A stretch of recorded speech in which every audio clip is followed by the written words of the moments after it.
Pension validation act എന്ന വാക്ക് സമീപ ദിവസങ്ങളിൽ ചർച്ചയാകുന്നുണ്ട്. വിവിധയിടങ്ങളിലായി പ്രതിഷേധത്തിനൊപ്പമാവും പലരും ഇത് കണ്ടിട്ടുണ്ടാവുക. ലോക്സഭയിൽ മണി ബില്ലായി പാസാക്കിയ ആക്ടാണിത്. രാജ്യത്തെ സർക്കാർ പെൻഷൻകാർ പതിറ്റാണ്ടുകൾ നീണ്ട പോരാട്ടത്തിലൂടെ നേടിയെടുത്ത പെൻഷൻ എന്ന അവകാശം തന്നെ ഇല്ലാതാക്കാൻ കെൽപ്പുള്ള പരിപാടിയായാണ് ഇതിനെ കാണേണ്ടത്.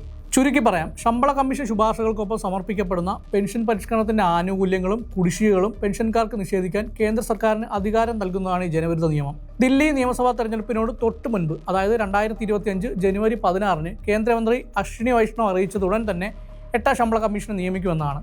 എന്നാൽ പ്രഖ്യാപനം കഴിഞ്ഞ് 10 മാസമായിട്ടും ഇനിയും കമ്മീഷൻ നിയമിതമായിട്ടില്ല.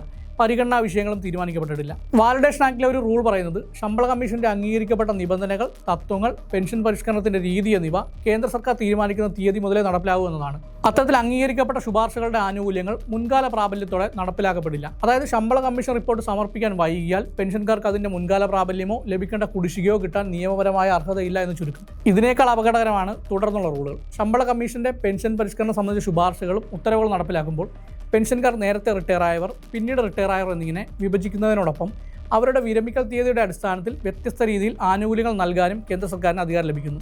ക്ലിയറായി പറഞ്ഞാൽ 8ാം ശമ്പള കമ്മീഷൻ ശുപാർശ ചെയ്യുന്ന പെൻഷൻ വർധനവ് 2026 ജനുവരി 1 ശേഷമുള്ള വിരമിക്കൽക്കാർക്ക് മാത്രം നൽകാനാവും.